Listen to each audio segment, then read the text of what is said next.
Bom dia, queridos. Mateus capítulo 12, verso 25. Um dia foi trazido a Jesus Cristo um homem que era cego e também era mudo. E Jesus, olhando para aquele homem aparentemente portador de duas enfermidades, com o seu discernimento percebe que o que está por trás das aparentes enfermidades é, na verdade, uma possessão demoníaca. Sim, porque nem sempre o mal se manifesta com cara de o mal.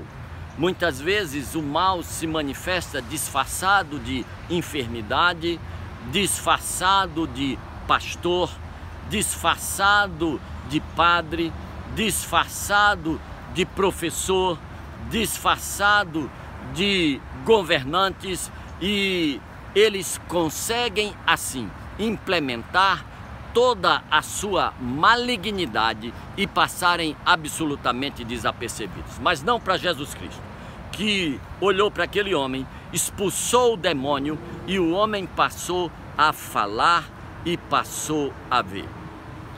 Quando Jesus expulsa o demônio, os fariseus que estavam presentes vaticinaram: esse homem expulsa demônio pelo poder de Belzebu. Belzebu era o chefe dos demônios, era Satanás. Ele diz: ele expulsa porque ele tem o poder de Satanás.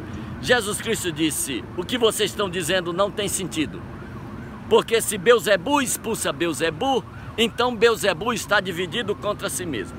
E se Belzebu está dividido contra si mesmo, então Belzebu não vai prevalecer, está com os dias contados. Nenhum reino dividido contra si mesmo sobrevive, nenhuma casa dividida contra si mesma permanecerá.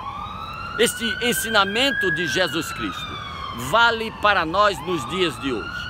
Nada dividido contra si mesmo permanece. Igreja dividida contra si mesmo não permanece, meu irmão. Casa, família dividida contra si mesma não permanece. País dividido contra si mesmo não permanece. Aliás, essa técnica de dividir para conquistar, dividir para reinar, dividir para dominar é muito antiga.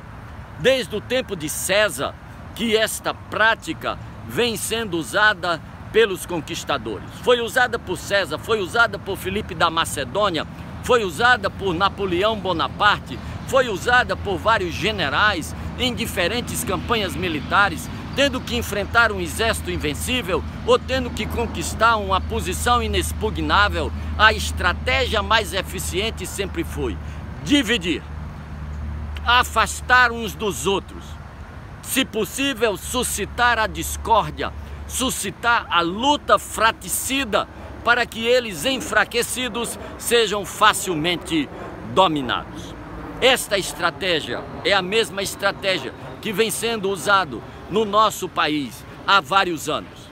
O império das trevas que se estabeleceu na nossa nação instituiu uma luta forjada entre os diferentes segmentos da sociedade.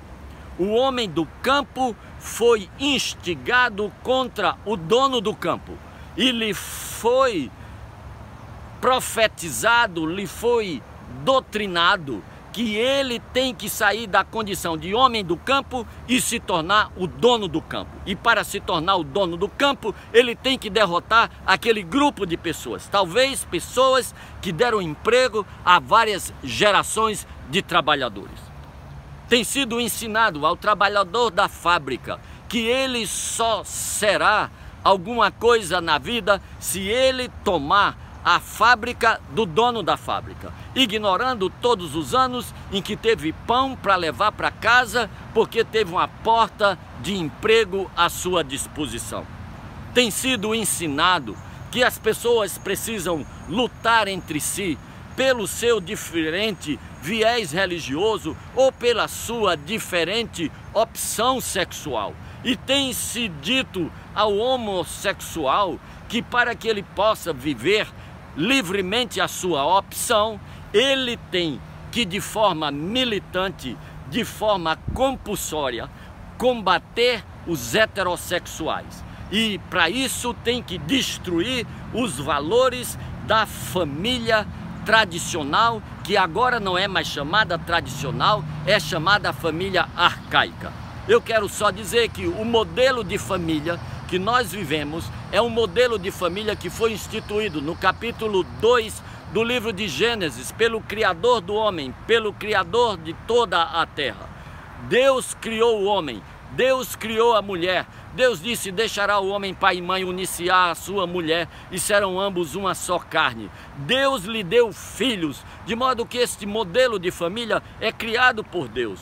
Levantar-se contra este modelo é levantar-se contra a obra de Deus, que aliás é o que esta dominação maligna que tomou conta do nosso país, um país cristão, tem tentado fazer, com a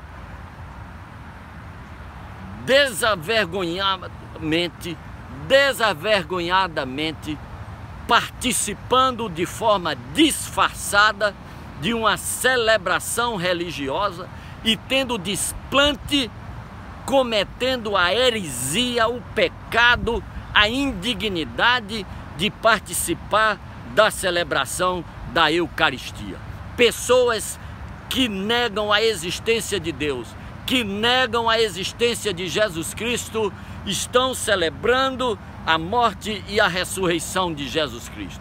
São indignos, mas eles são assim, são capazes de se disfarçarem de qualquer coisa. Aliás, o apóstolo Paulo já diz que o império das trevas, que Satanás e os seus ministros são capazes de se disfarçar de anjos de luz, são capazes de comungar numa missa, são capazes de pregar um sermão numa igreja.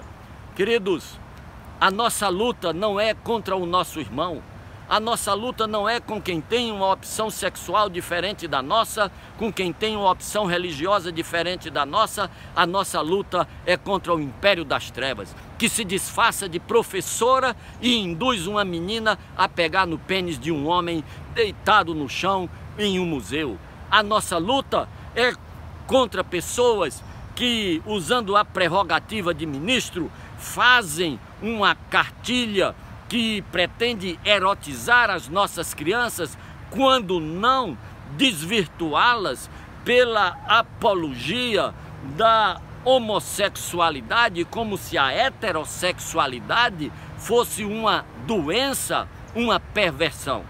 Precisamos, queridos, nos mobilizar, não como um grupo isolado, mas como nação, como povo.